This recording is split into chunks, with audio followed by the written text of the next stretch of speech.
అసలే సమ్మర్‌లో సరైన సినిమా లేక టాలీవుడ్ అల్లాడిపోతుంది. అందరి కళ్ళు పెద్దిపైనే. ఈ సినిమా ఎప్పుడొచ్చినా థియేటర్లు బ్లాస్ట్ అయిపోవడం ఖాయమని అందరి నమ్మకం. బాక్స్ ఆఫీస్‌కి మళ్ళీ కొత్త జోష్ తీసుకొచ్చే సత్తా పెద్దికి మాత్రమే ఉంది. జూన్ 4న పెద్ది విడుదలవుతుంది. 3 నుంచే ప్రీమియర్లు పడబోతున్నాయి. ఈ నేపథ్యంలో నిర్మాతలు, ఎగ్జిబిటర్ల మధ్య సాగుతున్న రెంటల్ పర్సెంటేజ్ గొడవ ఇబ్బంది పెడుతుంది.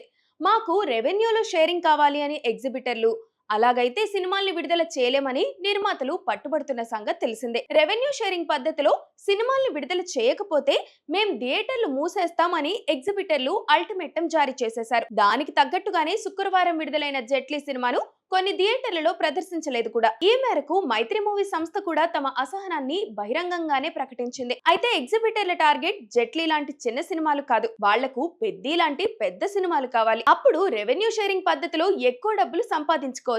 అందుకే ఇప్పటి నుంచే పొగ పెట్టడం మొదలు పెట్టేశారు. పెద్ది రిలీజ్ టైం కి ఈ ఇష్యూ కనుక క్లియర్ చేసుకోలేకపోతే ఇబ్బందులు తలెత్తే అవకాశం ఉంది. అందుకే ఈ లోపే ఓ నిర్ణయానికి రావాల్సిన అవసరం కూడా ఉంది. వచ్చే వారం నిర్మాతలు, డిస్ట్రిబ్యూటర్లు, ఎగ్జిబిటర్లు కలిసి ఓ కీలకమైన సమావేశం ఏర్పాటు చేసుకుంటున్నారు. ఈ సమావేశంలో ఓ సొల్యూషన్ కనుక్కునే అవకాశం ఉంది.